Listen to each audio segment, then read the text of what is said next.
Hello everyone, कैसे हैं दोस्तों। आप लोगों का हमारे यूट्यूब चैनल यस इडू वर्ल्ड में बहुत बहुत स्वागत है। दोस्तों, अगर आप सरकारी नौकरी करना चाहते हैं, परमानेंट गवर्नमेंट जॉब चाहते हैं, तो दोस्तों आप लोगों के लिए बहुत अच्छा मौका है। दोस्तों, ऑफिसर की वैकेंसी है, 550 पोस्ट है, 550 पद हैं जिनके लिए एप्लीकेशन इनवाइट किया गया है। दोस्तों, ये जो वैकेंसी है स्केल 1 कैडर की वैकेंसी है, तो इसमें आपको सैलरी भी काफी अच्छी मिलने वाली है। और इसमें क्या है, आपके पास कोई भी क्वालिफिकेशन है, सभी कैंडिडेट के लिए इसमें मौका है। स्पेसिफिक क्वालिफिकेशन के लिए भी वैकेंसी है और कॉमन में भी वैकेंसी है, जिसके लिए कोई भी ग्रेजुएशन डिग्री वाला अप्लाई कर सकता है।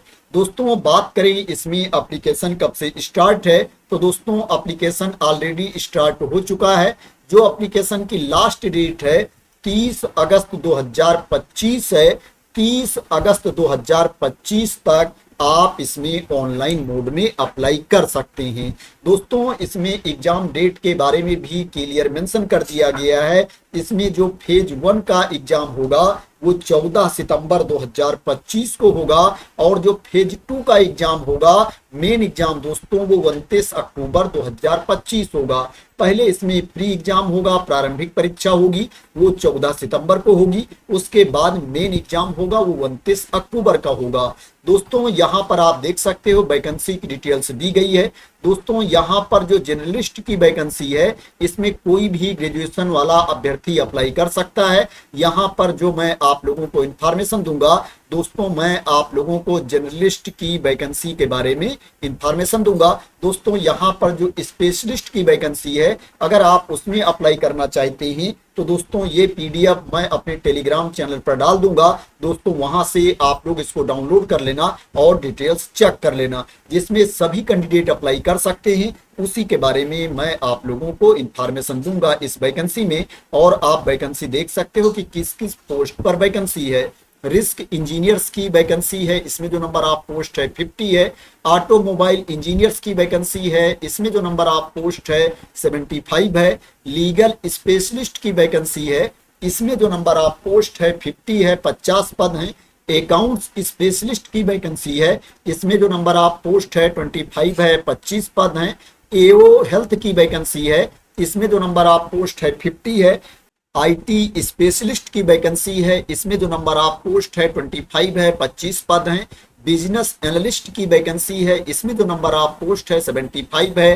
कंपनी सेक्रेटरी की वैकेंसी है, इसमें 2 पोस्ट है।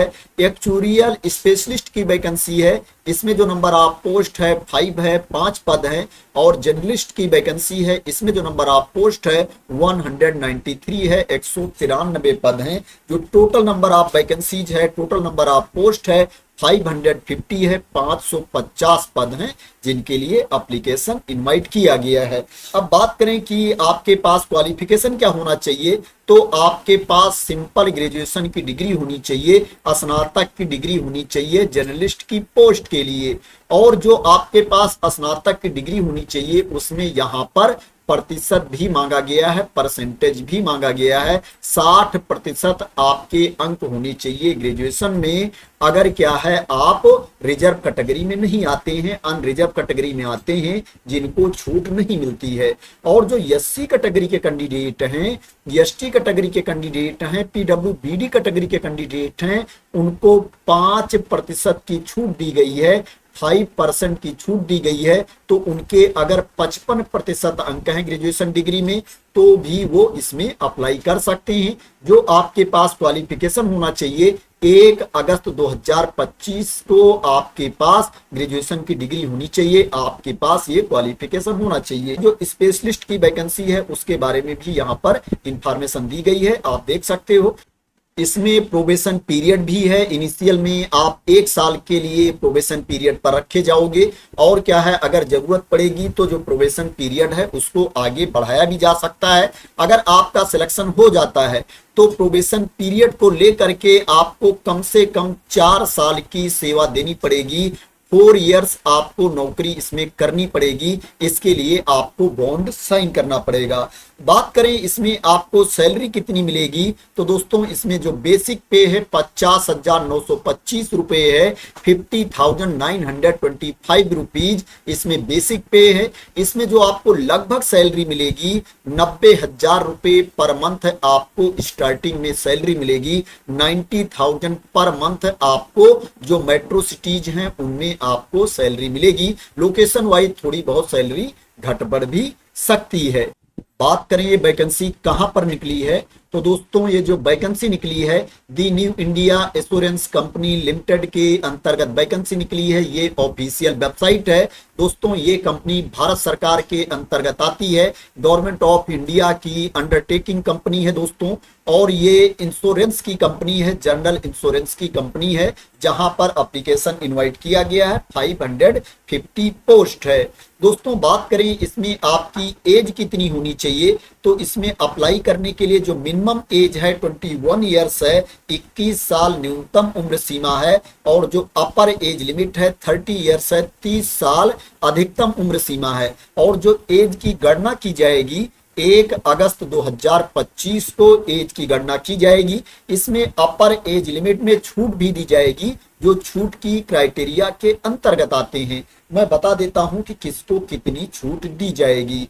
दोस्तों जो SC ST कैटेगरी के कैंडिडेट हैं उनको अपर एज लिमिट में 5 साल की छूट दी जाएगी। और जो OBC NCL कैटेगरी के कैंडिडेट हैं उनको अपर एज लिमिट में 3 साल की छूट दी जाएगी। और जो PWBD कैटेगरी के कैंडिडेट हैं उनको अपर एज लिमिट में 10 साल की छूट दी जाएगी, 10 इयर्स की छूट दी जाएगी। अब दोस्तों बात करें इसमें आपका सिलेक्शन कैसे होगा, सिलेक्शन का प्रोसेस क्या है, तो दोस्तों इसमें प्री एग्जाम होगा, प्रारंभिक परीक्षा होगी, और मेन एग्जाम होगा, मुख्य परीक्षा होगी, और इसमें इंटरव्यू होगा। जो फाइनल मेरिट लिस्ट तैयार की जाएगी, जो मेन एग्जाम में ऑब्जेक्टिव टाइप टेस्ट में क्या है आपको मार्क्स मिलेंगे, अंक मिलेंगे, और जो इंटरव्यू में आपको अंक मिलेंगे, मार्क्स मिलेंगे, उसी के बेसिस पर फाइनल मेरिट लिस्ट तैयार की जाएगी और कैंडिडेट का सिलेक्शन किया जाएगा। दोस्तों प्री एग्जाम की बात करें तो इसमें 100 मार्क्स का आपका टेस्ट होगा। ऑब्जेक्टिव टाइप के क्वेश्चंस आपसे पूछे जाएंगे, बहुविकल्पीय प्रश्न आपसे पूछे जाएंगे। और जो प्री एग्जाम होगा इसमें 3 सेक्शन होंगे। जो पहला सेक्शन होगा इंग्लिश लैंग्वेज का होगा, इससे 30 क्वेश्चंस पूछे जाएंगे। इसके लिए जो आपको अंक मिलेगा 30 मार्क्स मिलेगा। इस सेक्शन के लिए जो आपको टाइम दिया जाएगा 20 मिनट्स का टाइम दिया जाएगा। जो दूसरा सेक्शन होगा रीजनिंग एबिलिटी का होगा, इसमें टोटल आपसे 35 क्वेश्चंस पूछे जाएंगे। उसके लिए जो आपको अंक दिया जाएगा 35 मार्क्स दिया जाएगा। क्वांटिटेटिव एप्टीट्यूड तीसरा सेक्शन होगा, इसमें टोटल आपसे 35 क्वेश्चंस पूछे जाएंगे। इसके लिए भी आपको 35 मार्क्स दिया जाएगा। इस सेक्शन के लिए जो आपको टाइम दिया जाएगा 20 मिनट्स का टाइम आपको दिया जाएगा। प्री एग्जाम में टोटल आपसे 100 क्वेश्चंस पूछे जाएंगे, 100 प्रश्न पूछे जाएंगे, और उसके लिए जो अंक निर्धारित है 100 अंक निर्धारित है। 100 मार्क्स का आपका प्री एग्जाम होगा। इसमें जो टोटल आपको टाइम दिया जाएगा 1 घंटे का टाइम आपको दिया जाएगा, 60 मिनट का टाइम आपको दिया जाएगा। इसमें जो 3 सेक्शन है, प्रत्येक सेक्शन के लिए आपको 20 मिनट्स का टाइम दिया जाएगा, 20 मिनट का टाइम आपको दिया जाएगा। और इस एग्जाम में बहुविकल्पीय प्रश्न आपसे पूछे जाएंगे। इसमें नेगेटिव मार्किंग भी होगी। अगर आप किसी प्रश्न का गलत उत्तर देते हो तो एक गलत उत्तर के लिए आपके 1/4 मार्क्स काट लिए जाएंगे, 1/4 अंक आपके काट लिए जाएंगे। मेन एग्जाम की बात करें तो दोस्तों मेन एग्जाम में ऑब्जेक्टिव टेस्ट होगा और क्या है डिस्क्रिप्टिव टेस्ट भी होगा। दोस्तों मुख्य परीक्षा में 200 अंक का आपका ऑब्जेक्टिव टेस्ट होगा और 30 मार्क्स का 30 अंक का आपका डिस्क्रिप्टिव टेस्ट होगा। ऑब्जेक्टिव टेस्ट की बात करें तो मेन एग्जाम में मुख्य परीक्षा में जो ऑब्जेक्टिव टेस्ट होगा ये 2.5 घंटे का होगा। इसमें रीजनिंग से 50 प्रश्न पूछे जाएंगे। उसके लिए जो आपको अंक दिया जाएगा 50 अंक दिया जाएगा। और इस सेक्शन के लिए जो आपको टाइम दिया जाएगा 40 मिनट का टाइम दिया जाएगा। इंग्लिश लैंग्वेज से 50 प्रश्न पूछे जाएंगे, उसके लिए भी आपको 50 अंक दिए जाएंगे। और इस सेक्शन के लिए जो आपको टाइम दिया जाएगा 40 मिनट का टाइम आपको दिया जाएगा। जो तीसरा सेक्शन होगा ये जनरल अवेयरनेस का होगा। इसमें टोटल आपसे 50 प्रश्न पूछे जाएंगे और उसके लिए जो आपको अंक दिया जाएगा 50 अंक दिया जाएगा। और इस सेक्शन के लिए आपको 30 मिनट्स का टाइम दिया जाएगा। जो चौथा सेक्शन है वो क्वांटिटेटिव एप्टीट्यूड का है। इसमें टोटल आपसे 50 क्वेश्चंस पूछे जाएंगे, 50 प्रश्न पूछे जाएंगे और इसके लिए जो अंक निर्धारित है 50 अंक निर्धारित है। इस सेक्शन के लिए जो आपको टाइम दिया जाएगा 40 मिनट का टाइम आपको दिया जाएगा। टोटल आपसे 200 प्रश्न पूछे जाएंगे और उसके लिए जो आपको अंक दिया जाएगा 200 अंक दिया जाएगा। 200 मार्क्स का आपका ऑब्जेक्टिव टेस्ट होगा और इसके लिए जो मार्क्स दिया जाएगा 200 मार्क्स दिया जाएगा। 1 क्वेश्चन 1 मार्क का होगा। इसमें भी नेगेटिव मार्किंग होगी। अगर आप किसी प्रश्न का गलत उत्तर देते हो तो एक गलत उत्तर के लिए आपके 1/4 मार्क्स काट दिए जाएंगे, 1/4 अंक काट दिए जाएंगे। तो ये ऑब्जेक्टिव टेस्ट के बारे में इंफॉर्मेशन थी। डिस्क्रिप्टिव टेस्ट की बात करें तो ये 30 मिनट्स का आपका टेस्ट होगा। इसके लिए जो अंक निर्धारित है 30 अंक निर्धारित है, 30 मार्क्स आपको दिए जाएंगे डिस्क्रिप्टिव टेस्ट के लिए। इसमें क्या है आपका इंग्लिश लैंग्वेज चेक किया जाएगा। इसमें लेटर राइटिंग होगी वो 10 अंक की होगी और इसमें यस्से होगा वो 20 मार्क्स का होगा, 20 अंक का आपका यस्से होगा। जो डिस्क्रिप्टिव टेस्ट है ये क्वालिफाइंग इन नेचर है, इसको आपको पास करना पड़ेगा। इसका जो अंक है वो फाइनल मेरिट में नहीं जोड़ा जाएगा, लेकिन ये टेस्ट पास करना अनिवार्य है। जब आप मेन एग्जाम क्वालिफाई कर ले जाएंगे, मुख्य परीक्षा पास कर ले जाएंगे, तो उसके बाद क्या है कैंडिडेट को शॉर्टलिस्ट करके इंटरव्यू के लिए बुलाया जाएगा। जो फेज 3 होगा वो इंटरव्यू का होगा। इसमें जो फाइनल मेरिट लिस्ट तैयार की जाएगी 75% मार्क्स आपका मेन एग्जाम का जोड़ा जाएगा ऑब्जेक्टिव टेस्ट का और 25% मार्क्स आपका इंटरव्यू का जोड़ा जाएगा। 25% अंक आपका साक्षात्कार का जोड़ा जाएगा। उसी के बेसिस पर मेरिट लिस्ट तैयार की जाएगी और कैंडिडेट का सिलेक्शन किया जाएगा। तो ये सिलेक्शन प्रोसेस के बारे में इंफॉर्मेशन थी। दोस्तों इसमें आपको फीस भी पे करनी पड़ेगी। मैं बता देता हूं किसको कितनी फीस पे करनी पड़ेगी। दोस्तों अगर आप जनरल कैटेगरी के कैंडिडेट हैं जिनको क्या है फीस में छूट नहीं मिलती है, उस कैटेगरी के अभ्यर्थी हैं, तो आपको 850 रुपए फीस पे करना पड़ेगा। 850 रुपीज फीस पे करना पड़ेगा। और जो एससी कैटेगरी के कैंडिडेट हैं, एसटी कैटेगरी के कैंडिडेट हैं, पीडब्ल्यूबीडी कैटेगरी के कैंडिडेट हैं, उनको 100 रुपए फीस पे करना पड़ेगा। 100 रुपीज फीस पे करना पड़ेगा। अगर क्या है फीस पेमेंट करते टाइम कोई एक्स्ट्रा चार्ज लगता है तो उसको कैंडिडेट को भी पे करना पड़ेगा। एग्जाम सेंटर के बारे में भी यहाँ पर इंफॉर्मेशन दी गई है, आप उसको देख सकते हो कि फेज 2 के एग्जाम के लिए जो मुख्य परीक्षा होगी उसके लिए सेंटर कहाँ पर बनाए जाएंगे, फेज 1 के एग्जाम के लिए सेंटर कहाँ पर बनाए जाएंगे, उसके बारे में यहाँ पर इंफॉर्मेशन दी गई है। दोस्तों आप देख सकते हो। अब बात करें इसमें आपको कहां पर जाकर के अप्लाई करना है, तो दोस्तों ये अप्लाई करने का लिंक है, इसी पर आकर के आपको अप्लाई करना है। दोस्तों आप देख सकते हो ऊपर यहाँ पर रजिस्ट्रेशन का ऑप्शन दिया गया है, इसके ऊपर आपको क्लिक कर देना है। जब इसके ऊपर आप क्लिक कर देंगे तो आपके सामने ये ऑप्शन आ जाएगा, बेसिक इन्फो का ऑप्शन सबसे पहले आएगा। जो डिटेल्स यहाँ पर मांगी जा रही है फिल करना है। उसके बाद क्या है कैप्चा कोड डालने के बाद आपको सेव एंड नेक्स्ट पर क्लिक कर देना है।